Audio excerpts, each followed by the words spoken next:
I'm going. And this works.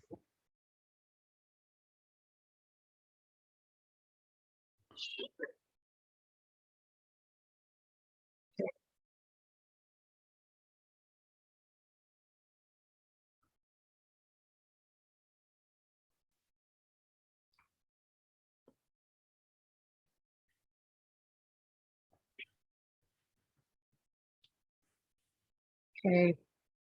Oh, that's cool. Okay, it looks like we're being live. We're live. Awesome. Hello, Fred Moss. Yay. How are you doing? I'm doing great. Doing great. Welcome. I would like for you to just jump right in and introduce yourself if you wouldn't mind. Sure. So my name is Fred Moss, and people who know me call me Dr. Fred, or they sometimes call me the Undoctor. And so who I am is someone who's been really had an extraordinary life. I like to say that I have essentially nothing left on my bucket list, because that's actually true. I've done everything I need to do in this life. I've been there, done that, and bought the t-shirt, the whole thing. And I'm at a space in my life where I'm really making a difference finally for the first time in the world of healing. So as a healer, I'm someone who was working in mental health shortly after dropping out of college for the second time and living on the streets and worse even, and more. It was actually fun living on the streets. We talk about how bad it is living on the streets. It's actually, if you find the right people, it's kind of super fun. Super fun.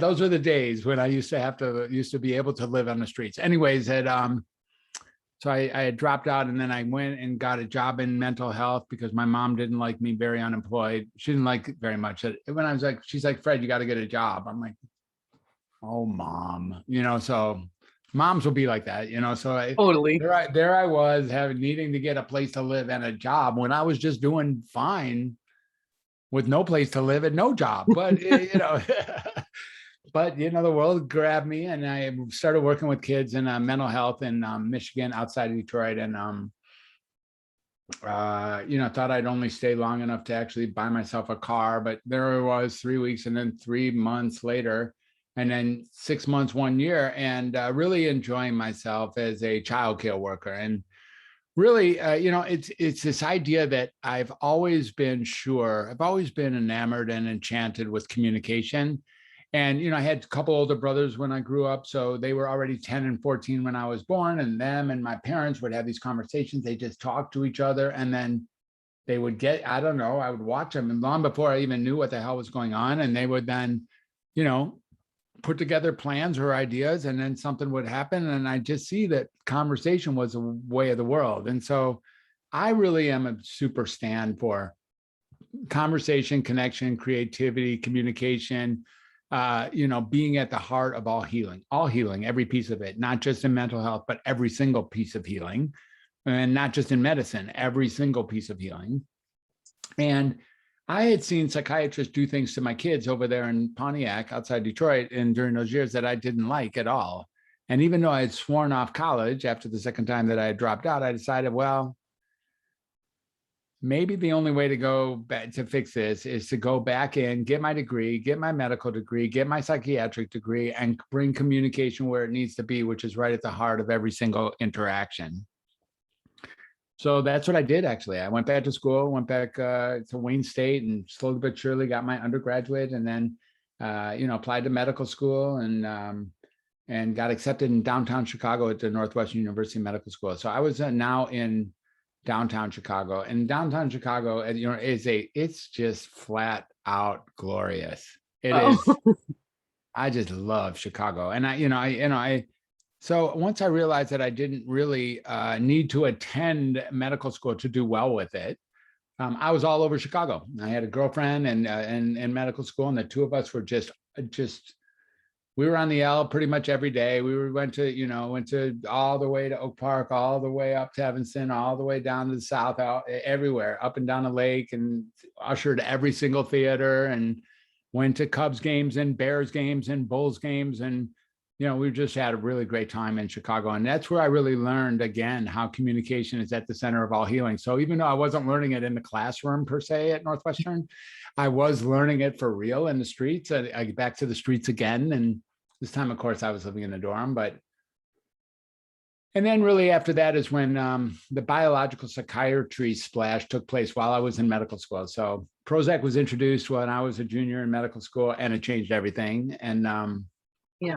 all of a sudden we had biology again. And I tried to see if that could work for me. And I got really good at being a psychopharmacologist, enough so that the drug companies hired me to be a national speaker. And I never was all in, that's for sure. And sometimes I was really all out. And it really felt like it was doing damage more than good. And my psychiatric career went on. And then in 2006, I started doing something bold, which was taking people off of medicine, even if they weren't like, they were doing fine on their medicine. And I took them off, and sure enough, they got way better. And then I took another group off, and they got reliably better. And then I took a more dangerous group, or supposedly a higher risk group off. And I mean, maybe you're catching a pattern. They also got way better. Interesting.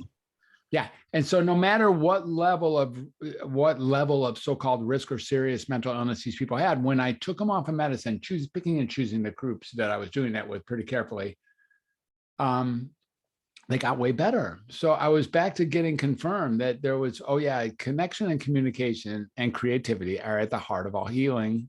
Yeah. And that's what I've really been since 2006, is an re-emerging voice of really getting that mental illness is a made-up construct in a prevailing conversation, and therefore subject to, fundamental, transformation of the narrative to create something entirely new. And I now take people as the Undoctor. I take them off their diagnosis, off their medicines, and give them their life back. And that's finally rewarding as a real and true healer. That's amazing. That's a very similar path. Not the living on the streets per se. Yeah. Not that there's anything wrong with that, but same idea of my passion of helping people heal with alternative methods. So I love the image of the Undoctor.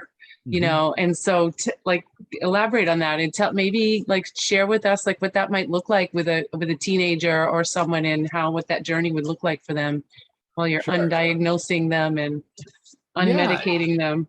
Yeah. So the Undoctor, when I first, in 2006, when I started really realizing that the treatments might be, and on occasion, perpetuating or causing the symptoms they're marketed to deal with, that was a tough pill to swallow, if you dare. And, and it was like, whoa, that means there's a lot of people, including parents and children of elderly or teachers, or, the people who think they're caring a lot for their client or their child or their parent, and want to make sure that those people continue to be compliant with accepting their diagnosis, accepting their treatment, and accepting their medicine. And if they don't, then they tell on them, and they call them on it. And then, then now we get forced injectables or something.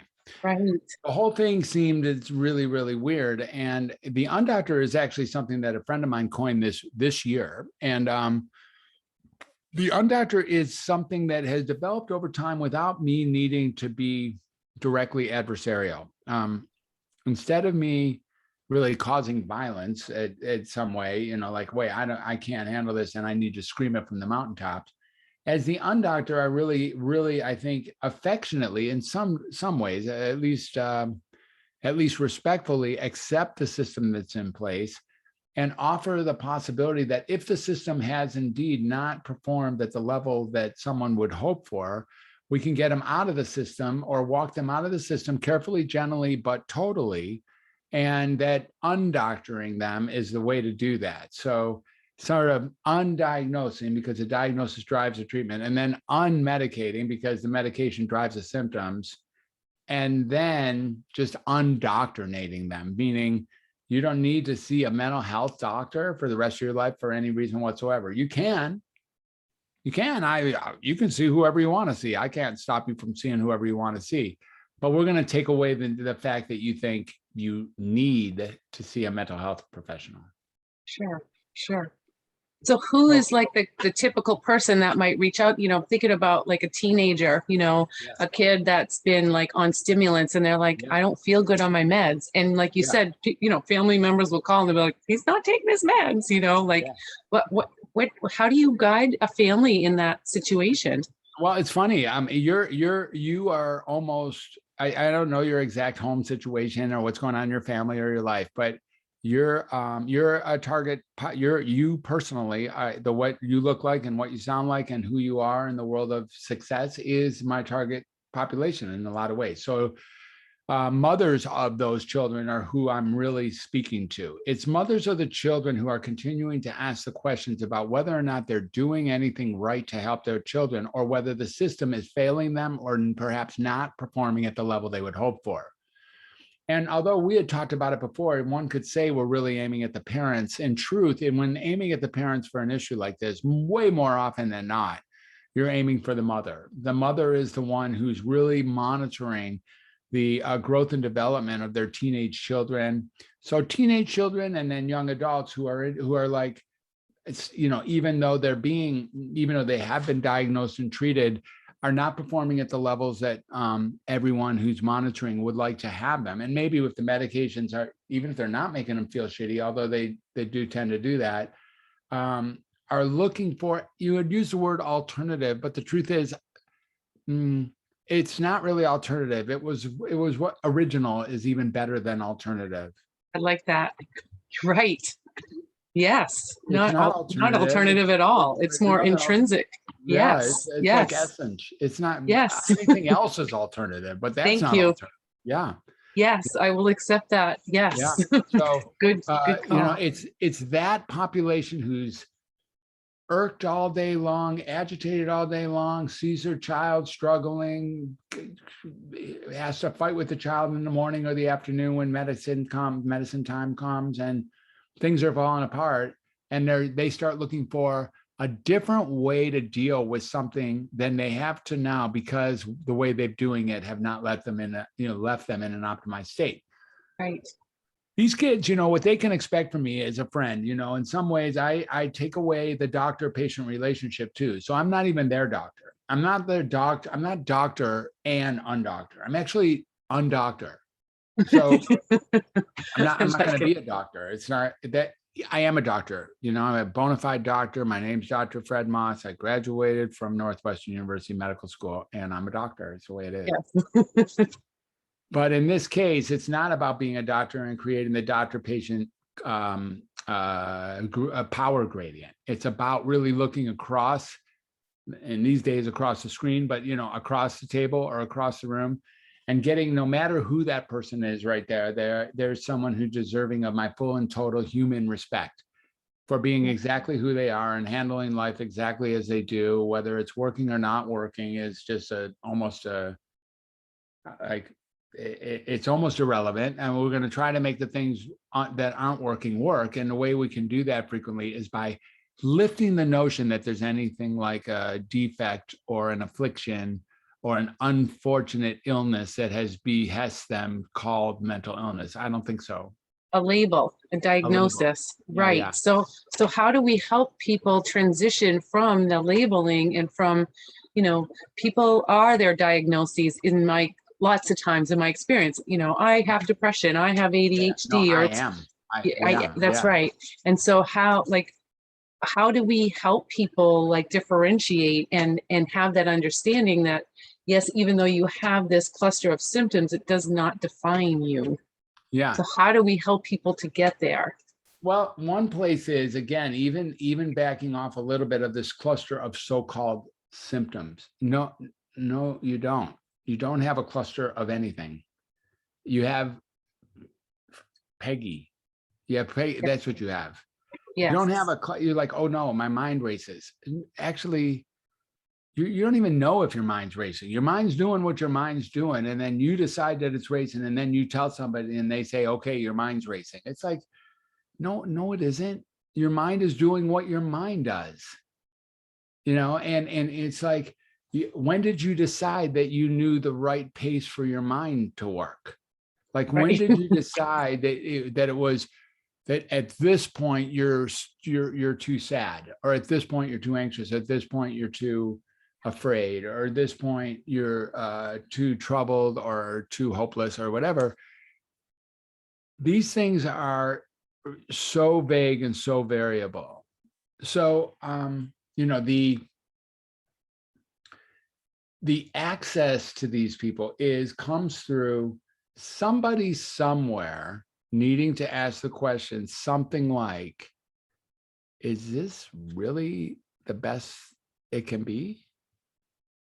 And that's where they start looking for it. Well, you know what? If we keep doing the same shit, then we're going to keep getting the same results.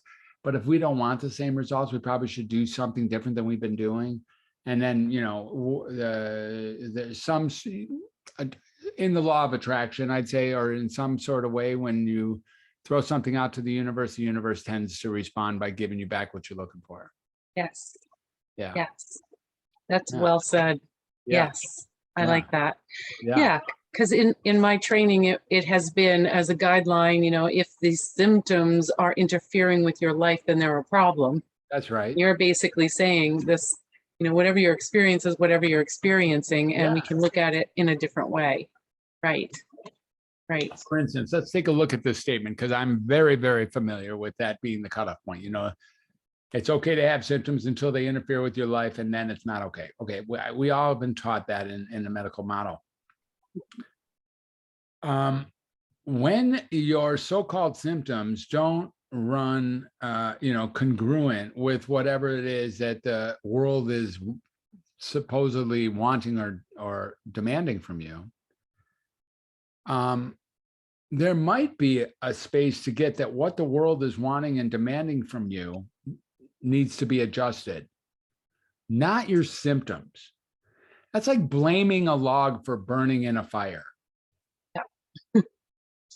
It's never the log's fault that it's like, look, a burning log. We got no time for a burning log. We like logs that aren't burning. Well, if you don't want a log to burn, then how about if you just take it out of the fire? And that's the same thing with mental illness in most cases, or the whole notion of mental illness is that people who have whatever they have in a world of discomfort that they then associate with something called the affliction of mental illness, it's not a set of a symptom complex. It's a experience, a life experience that happens to be uncomfortable.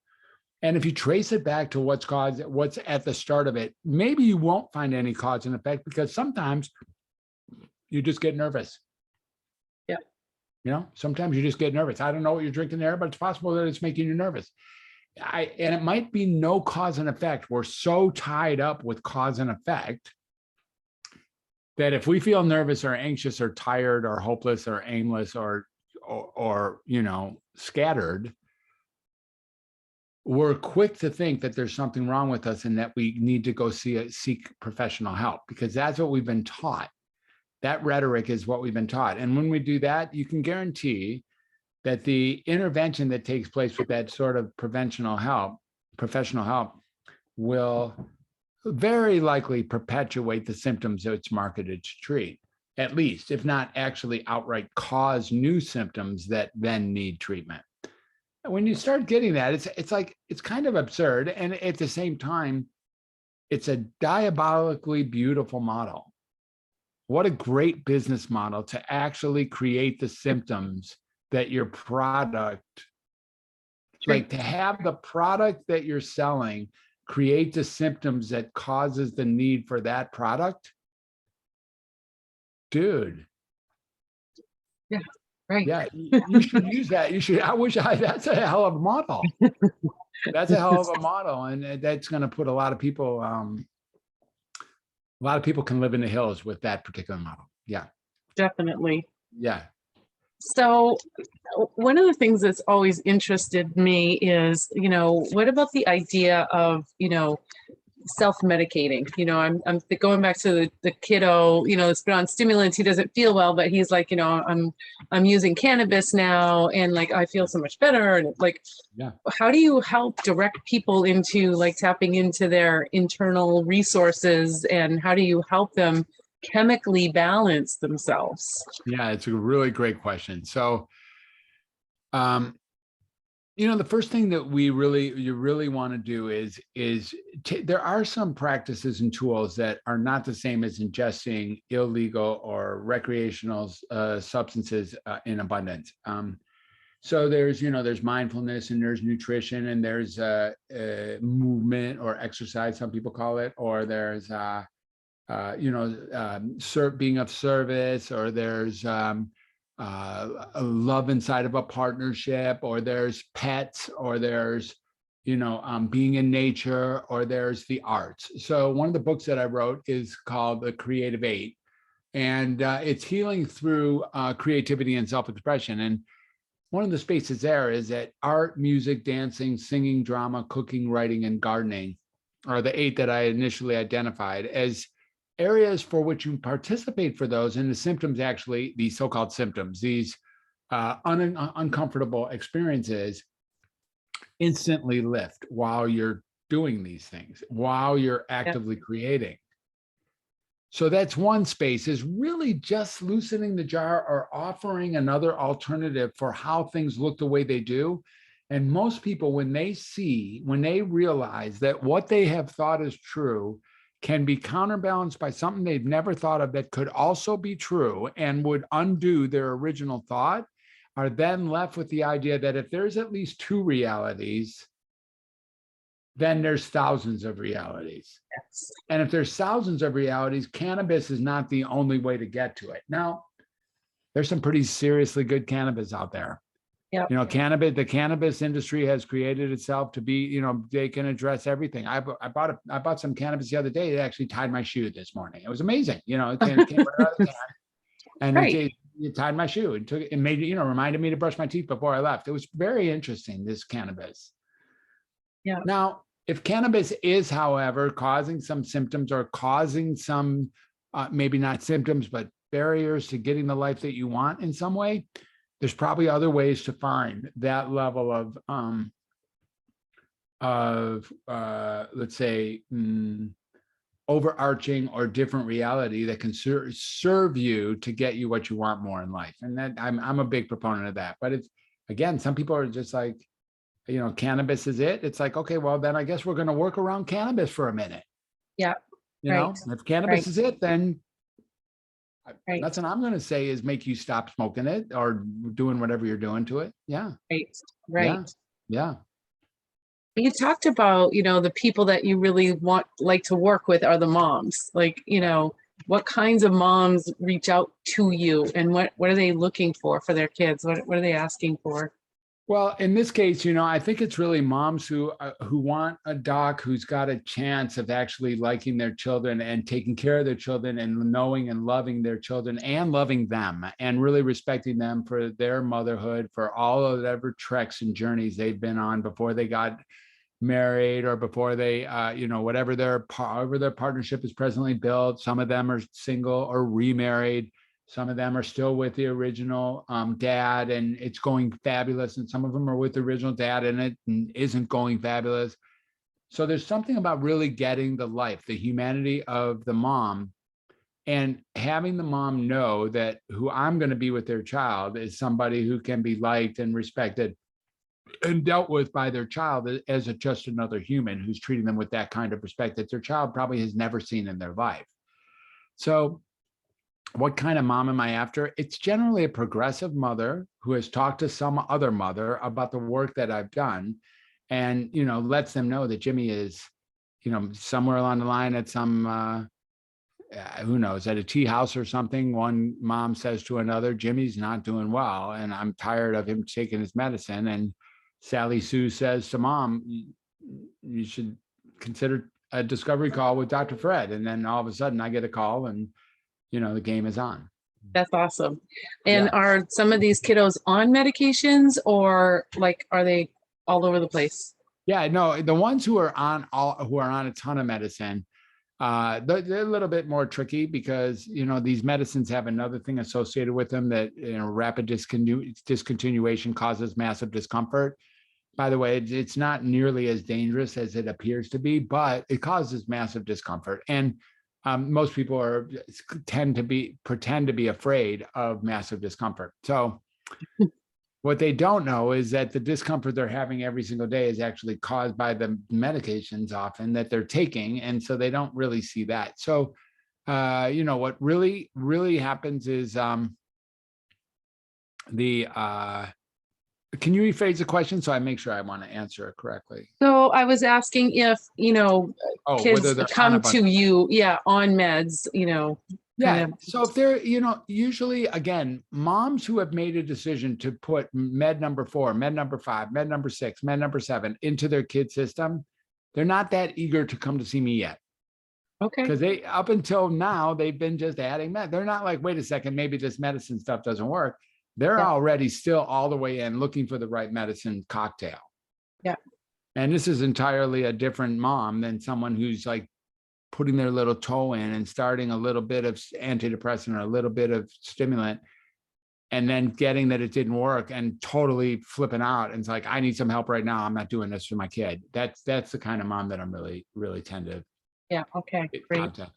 Because you talked about earlier on that you had, taken groups of people and like removed medications from them. And like, I was curious about that. Like, how did you start on this path of unmedicating people? Isn't it really great? Well, the first thing you get is, isn't it great that us doctors don't have a freaking clue about how to stop medicine? Right. That's a great point. Yes. Like, dude, you do what? Yeah. We have an onboarding. We have an up ramping. Yes. And we have even though there's a tacit understanding that if this crap doesn't work, we're going to take you off of it. No, we're not. No, we're not. We're going to increase it. We're going to add. We're going to change. Those are your 3 choices are increase, add, and change. That's it. Yeah. Eliminating, when symptoms get worse, eliminating medicine looks like malpractice. It isn't, especially if the symptoms are caused by the medicine. Yeah. How does somebody know? How does somebody know that the medication is actually making their symptoms like appear or worse? Because they're taking them. Yeah. Fair enough. Yeah, right. They already are dealing with it. People know. It's not news. They do. It's not news. They do. I'm telling you, if you have a little two teaspoons of rat poison every morning, you're going to notice it after a minute that maybe that shit's not working for you. Yeah.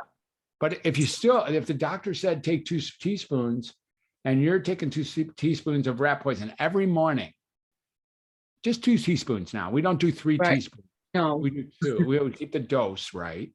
Yeah. And that eventually after a couple of weeks, you'll be like, you know what, this shit's not working. Yeah. And so there is a knowledge there. Yeah. Yeah. Yeah. Yeah. So listening to your body, listening to your kids. Yeah. Listening to your kids, listening to your body. And you know it. Your moms know it too. Yeah. Moms know it. Exactly kids got dilated pupils or falling asleep at 6 or drooling or slurring. But it's so confusing because you've got, your professional, your primary care provider that you trust is like, try this Zoloft, and you try it and your kid feels better for a week or 2 or 4 or something, and then they don't. And right, maybe that's right. Yeah, it's right. So one of the things I like to say is, if you have a mosquito bite on your elbow and it's been bugging you for like a week or 2, and you're just like, man, every time I wake up in the morning, it's a little bigger, it's a little itchier, it's a drag, it's in my way, I can't, it hurts in the shower and all that. And then you go to a doctor and a doctor says that he's got the cure for this. And you're like, well, that's good because I trust you with the cure. It's so great. Oh my God, doctors are so good. So what he does is he cuts off your arm from the shoulder. Yeah. It's only one time. It's only going to hurt for a minute. Everything's going to be okay. Yeah. Come back in a couple of weeks. We'll put you in this, we'll give you the right dressing and the right protocol, and we'll put you on IV enough to make, like that. When you come back, if you look for that mosquito bite, it won't be Gone. there. It's gone. It's cured. Yeah. It's cured. You did it. That doctor's the best. Yeah. He cured your mosquito bite. And if you stay myopic, you won't even notice that you don't have an arm anymore. Great. Bingo. Because all you were looking for was the reversal of this mosquito bite. That's right. And so if you stay myopic, you'll think that that doctor is the best, because he of course, he used all means necessary. Actually, he could have cut off both arms. He chose to only cut off one arm because he was conservative in his approach, you know. We'll start with the first arm. We'll see how that goes. Right. Right. That's good. Yeah. Yeah. Awesome. So, and you talk about, like, you know, eliminating the language around, you know, mental illness, and like, you know, what do you recommend for people? How do we help people get out of that line of thinking, that myopic view? So if you can really get, or we can all get, that mental illness is a completely vague and liquid definition that is different culture to culture, and sometimes neighbor to neighbor, and sometimes like family member to family member, of what gets, there's no hard and fast definition for what mental illness is. So that just there really isn't. I mean, you know, in some countries, if you show up with the exact same symptom profile as you had in one country, you'll be moved up the ladder as a gifted soul, or you'll be moved up, or people will respect you more, or you'll be given a job as a CEO, or you know, or as a shaman leader, or whatever. Yeah. There is no definition of mental illness, and since there is no definition of mental illness at all, there really isn't. And since there's no definition of mental, like, what does it mean to be normal? That conversation couldn't be better equipped to be lined up for a fundamental transformation of the narrative, because it's made up. It's just made up. It's just made up. It's all it is. Seriously, that's all it is. That's all it ever was. That's definitely all it is. So when you can start from there and really get that to your bones, that there's not like, oh yeah, but we're not going to call it, it's mentally ill, but we're not going to, no. Even it's not mentally ill. It's a variant of humanity, period. It's no less or more together than you or me. When you can get that and really start altering the narrative, all sorts of magical possibilities arise. And the whole idea of getting that Johnny, who I was pretty sure had ADHD for 12 years, and never did and doesn't now either. And then all of a sudden we are a new sheriff in town. Right. Yeah. And that's something I want to add, is once you experience it, you don't go back. No, there's no going back. You're right. No, once you get a taste of it, you're on board. You're on board. It's right. Yeah. Once you realize, oh, it's okay. And you can say, why, my doctor, what's about the system? Wait, that's mean. That's rude. That's wrong. Get over it. Move on. Start right here. Good. Right. Yes, Yeah. Totally. That's awesome. Yeah. So thank you so much, Fred. If someone wanted to get a hold of you, schedule a discovery call with you, how do they find you?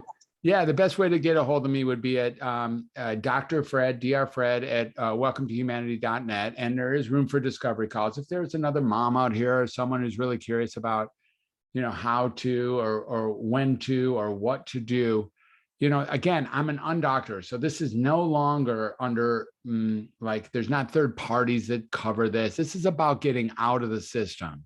Yes. This is really about getting out of the system. And with all due respect, getting out of the system, not like kicking their ass on the way out the door. That is really not going to work. Thanks. It is, with all due respect, this system, it's like leaving Italy or something. Yes. You know, you've had enough time in Rome. Okay, well, it's time to go. Okay, we're out of here. How do we get out of here? Well, you buy a ticket on a train. Where's the train conductor?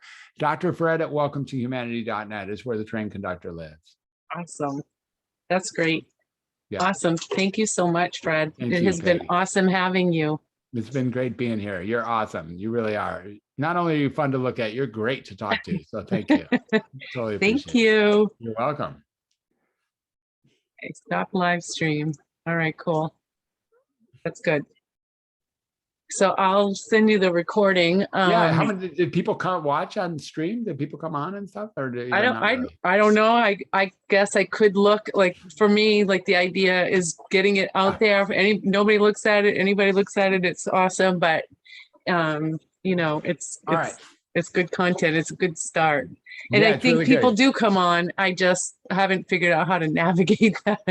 That's great. Yeah. That's awesome, Peggy. I have Yeah. somewhere I had to be 10 minutes ago, so I got to catch Oh, Sandy perfect. now. Awesome. Thank you so much, Fred. All right. We'll see Thank you. see you soon. I look All forward to right. it. Take care. Bye. Bye.